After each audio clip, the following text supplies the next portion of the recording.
लड़की ने ये बात तुरंत समझ ली थी कि वो बिगड़ैल अमीर लड़का सिर्फ उसे चिढ़ाने और उसका मजाक उड़ाने के लिए उसके पीछे पड़ा है, लेकिन उसने सीधे उसकी पोल नहीं खोली। इसके बजाय उसने उसके साथ खेल खेलने का फैसला किया और ऐसा नाटक किया जैसे वो सच में उसके प्यार में पड़ गई हो। बिगड़ैल अमीर लड़का और उसके दोस्त बेहद खुश थे। उन्हें पूरा यकीन था कि 1 महीने के अंदर लड़की पूरी तरह उसके प्यार में पड़ जाएगी। वो सिंड्रेला जैसी परी कहानी वाली शादी के सपने देखने लगेगी। फिर ठीक 1 महीने बाद वो उसे छोड़कर सबके सामने बुरी तरह बेइज्जत करेंगे। लेकिन उन्हें जरा भी अंदाजा नहीं था कि वो पहले ही लड़की के बिछाए जाल में फंस चुके थे। दरअसल लड़की शहर के सबसे अमीर टाइकून की इकलौती बेटी थी। उस बिगड़ैल अमीर लड़के के परिवार ने बड़ी मुश्किल से टाइकून के परिवार के साथ शादी का रिश्ता तय किया था, लेकिन लड़की के पिता और लड़की ने पहले उस लड़के के चरित्र की परीक्षा लेने का फैसला किया। इसीलिए लड़की ने खुद को एक गरीब स्कॉलरशिप स्टूडेंट के रूप में छिपा लिया और उसी स्कूल में ट्रांसफर लेकर आ गई जहां वो अमीर लड़का पढ़ता था। वहां आने के कुछ ही समय बाद उसे पूरी सच्चाई पता चल गई। वो अमीर लड़का और उसके दोस्त हर महीने एक अजीब ब्लाइंड बॉक्स गेम खेलते थे। वो गरीब स्टूडेंट्स के नाम कागजों पर लिखकर ब्लाइंड बॉक्स में डालते, फिर जो नाम निकलता उसके पीछे पड़ जाते। वो चुनी गई लड़की का लगातार पीछा करते और उसे प्यार में फंसाने की पूरी कोशिश करते। जैसे ही कोई गरीब लड़की सच में उनसे प्यार करने लगती, वो सबके सामने उससे ब्रेकअप करके उसकी बुरी तरह बेइज्जती करते। लेकिन इस बार ब्लाइंड बॉक्स से लड़की का नाम निकल आया था। लड़की को उनका ये गंदा खेल बेहद नापसंद था, इसीलिए उसने फैसला किया कि वो उन्हीं के तरीके से उन्हें सबक सिखाएगी और उनकी पिछली सभी पीड़ित लड़कियों का बदला लेगी। इसलिए जब वो अमीर लड़का एक लग्जरी कार और फूलों के साथ उसके सामने आया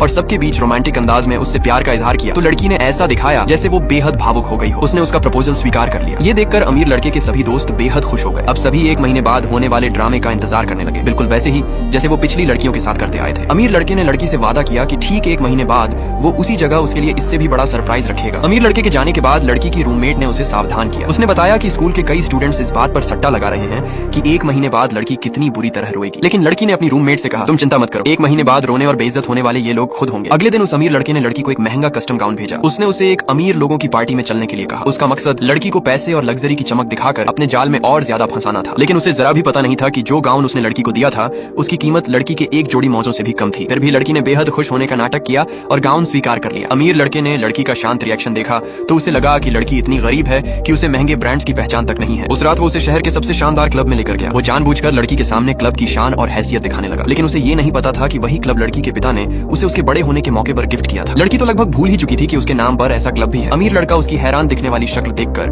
मन ही मन मुस्कुराया। उसे लगा कि आखिरकार लड़की एक अनजान और गरीब लड़की जैसी दिख रही है। उसने आत्मविश्वास से कहा, घबराओ मत, बस मेरे साथ रहना। जैसे ही दोनों क्लब के अंदर पहुंचे, क्लब के मैनेजर ने लड़की को तुरंत पहचान लिया। वो आगे बढ़कर उसका स्वागत करने ही वाला था, लेकिन लड़की ने तुरंत इशारे से उसे रोक दिया। मैनेजर समझ गया और वहीं रुक गया। दोनों प्राइवेट रूम में पहुंचे तो उस अमीर लड़के की चालाक बचपन की दोस्त ने लड़की का मजाक उड़ाना शुरू कर दिया। उसने कहा, एक गरीब स्टूडेंट के लिए इतना कस्टम गाउन पहनना कितना हास्यास्पद है। लड़की ने शांत होकर जवाब दिया, ये गाउन खुशकिस्मत है कि इसे पहनने का मौका मिला। ये जवाब सुनकर वो घमंडी लड़की गुस्से से बिल्कुल चुप हो गई। कुछ देर बाद लड़की वॉशरूम चली गई। वहाँ उसने उस चालाक लड़की को अपनी दोस्तों से बात करते हुए सुन लिया। तभी उसे समझ आया कि वो लड़की इतनी गुस्से में आखिर क्यों थी। असल में वो कस्टम गाउन उसी चालाक लड़की का था। उसने जानबूझकर उसे इसीलिए भेजा था ताकि बाद में लड़की से वो गाउन सबके सामने वापस छीना जा सके। लड़की ने उस वक्त भी अपनी असली पहचान उजागर नहीं की। उसने चुपके से उनकी पूरी बातचीत रिकॉर्ड कर ली। उसका प्लान साफ था। वो चाहती थी कि पहले अमीर लड़का उसे 1 महीने तक प्यार का नाटक करके फंसाए, फिर जब वो उसे सबके सामने छोड़ने की कोशिश करे, उसी वक्त लड़की उनकी पूरी साजिश और असली पहचान सबके सामने उजागर कर दे। अब लड़की को सिर्फ 1 महीने का इंतजार था, क्योंकि इस बार उसे पूरा भरोसा था कि रोने वाली लड़की वो नहीं बल्कि वही लोग होंगे जिन्होंने दूसरों को रुलाने का ये घटिया खेल शुरू किया था। इस ड्रामे के सारे पार्ट्स हमारे अकाउंट पर अवेलेबल हैं, जाकर देख लीजिए और नए आने वाले पार्ट्स सबसे पहले देखने के लिए अभी फॉलो कर लीजिए, वरना अगला पार्ट मिस हो जाएगा।